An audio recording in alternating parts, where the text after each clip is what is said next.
Alright, so here is my rope dart bracer. This is what it looks like from the outside, just a cuff bracer. On the inside, this is what you're going to see.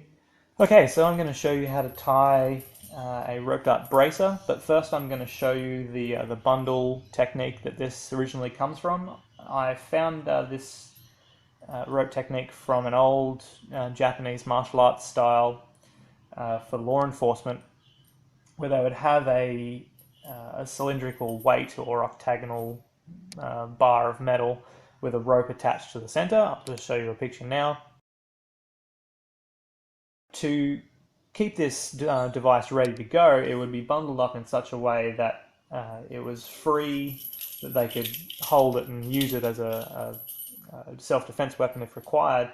But the moment it's pulled from the bundle completely unwraps and you can throw it out to its maximum length instantly. You don't have to keep feeding it out.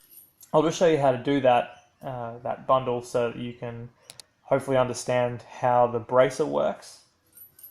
So just form a simple figure 8 bundle on the hand, like that. Leave a good length free at the handle end so that you can use to tie this all up. Take your hand out of the bundle, but try and keep it as neat as possible, and then find the rope that leads to the dart and find that loop and secure the loop. That's the very first loop that you created on your hand. That's it, like that. Separate that from the rest of the bundle. Take the long length attached to the handle over the top of the bundle and secure it, and then take that loop back to its original position. So now there's a small amount of rope that's gone underneath this dart loop, just like that. That's it. And then take this section of rope back the way it came in the opposite direction. So you can see it's now formed a loop around the loop leading to the dart, like that. And you just secure it nice and tight, take it around the back, bring it over to that same loop, take it underneath that loop, like that, and then take it back in the opposite direction again. And that's all it is. You just keep doing that over and over and over. So I'll show you that. Underneath that loop, reverse direction, get it all nice and snug, take it around, under the loop, nice and snug,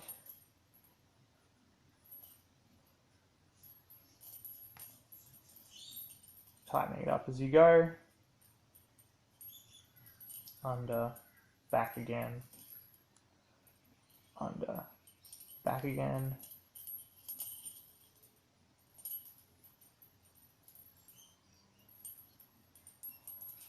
That's it, over and over and over.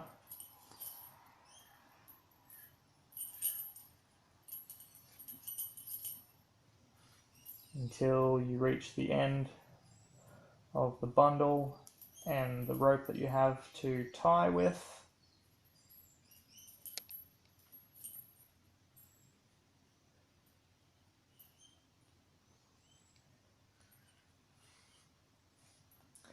That's it, so we've reached the end. That's what it looks like. It's very pretty. It's really cool little crossover positions. Should look the same basically on the front or the back. Once you're ready to lock it in place, you make a little loop with the handle and then pull it through whatever remains of that isolated loop, like that. And then you just pull on the dart head and that locks down snugly over your handle loop. So there you go, here's your secure bundle.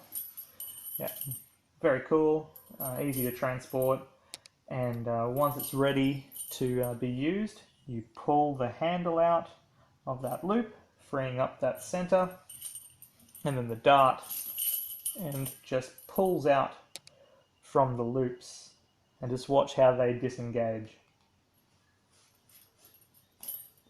Like that. Whole thing opens up on its own, and really just takes one release. You just throw the dart out immediately. The whole thing unfolds just like that. And there it goes. You can just see, like, it's not even twisted. It's just straight out, ready to go. Very cool. So the technique that we've just learnt in that bundle is then reused in the bracer. Okay, so to do this for the rope dart bracer, remember that technique of the back and forth looping, because that's all you're going to be doing for this. Take your dart and form a loop the same length as the dart itself. And this is what you're going to be securing on your wrist, both the dart and the loop, the same way that we're doing, except instead of just a single piece of rope, we're going to be using 2 pieces of rope at the same time. So hopefully that's going to be secure. I usually brace this against my body, because you kind of have to, because you haven't got a second hand to use. You take the doubled rope underneath everything, just like in the previous one, underneath the dart and the loop. Make it nice and snug, and then take it back the way it came, just like the previous bundle technique that we learnt. And then you just do the same thing over and over. So underneath the dart and the loop again, tighten that up, make sure to keep it in the center, back the way it came. So after you've done the first 2 or 3 repetitions, hopefully it'll stay in position a little bit more comfortable and more securely, which makes the tying of the rest of it easier. Just those first 2 are a little fiddly, trying to keep the dart and the loop on your wrist. So forward and back, each time underneath the dart and its loop.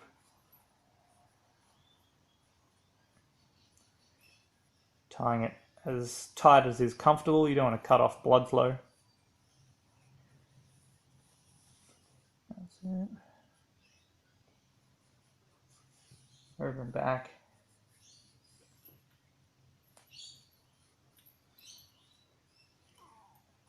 Over and back. And then when you get your final little bit, you can, if you have enough, you can take it through the loop and secure it that way, or I usually just put it over the dart head like that. There you go, just snug everything up to make it all neat. There it is, sitting on the wrist, all ready to go.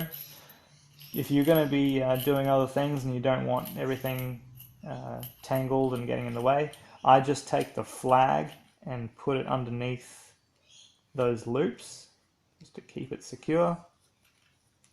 But you want to make it so that when you pull on everything, the flag comes out as well. So to release, you make sure that this loop is going to come free when everything else gets pulled out, which it is, because it's only just attached to the dart head. You grab onto the rings and the flag and you pull everything out like that. The little loop that we attached should make it all easier. And there we go, all ready to go, straight throw, and you're in action. Okay, so the previous wrap that I just showed you can only be done with a conical or cylindrical dart without much of a flare. Otherwise it'll lock up inside the rope and you won't be able to pull it out because the width becomes too great. So you can't quite do that one with a dart like a dragon's tooth, just because that shape is too flared.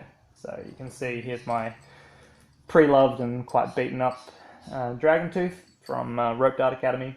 Because of the flare, you won't be able to pull it out of the rope.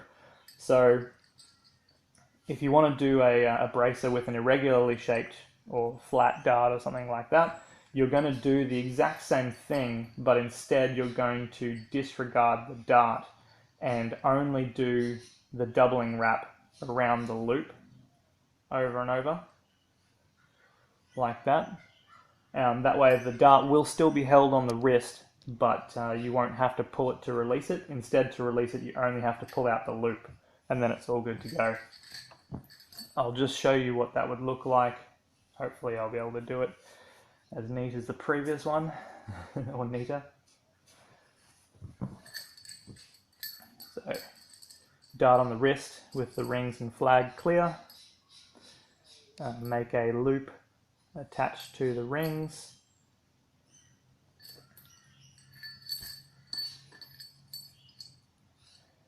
There's my loop. Here's my doubled rope. Take the rope around, attach to the loop.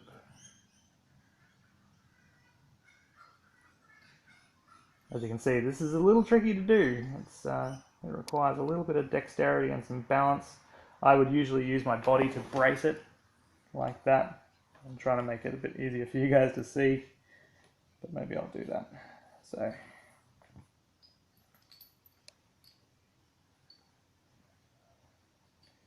rope comes around from underneath,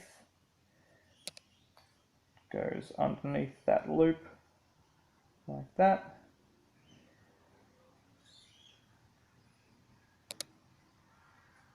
And returns back the way it came.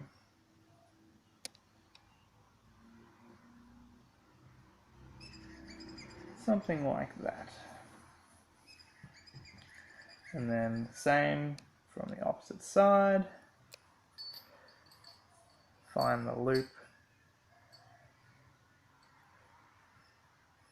Go underneath the loop.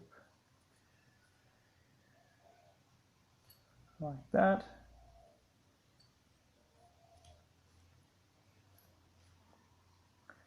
And then back again. That's it. Continue.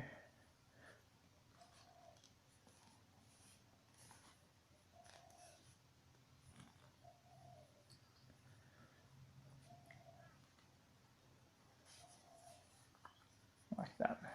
Don't be afraid to get your teeth involved. Makes it a bit easier. Anyway, so it's a bit messy, but it's the same function as the other one. You can lock it up once again by taking something through the loop or locking onto the rope dart if you have enough rope. When you want to use this one, as long as everything's free and unlocked, all you would do is you'd find the rings and the rope attached to the dart and pull the loop out like that. Same falling off, disengaging technique, and you end up with the rope dart held in an underhand sort of backward grip like that, so that you can still just throw it out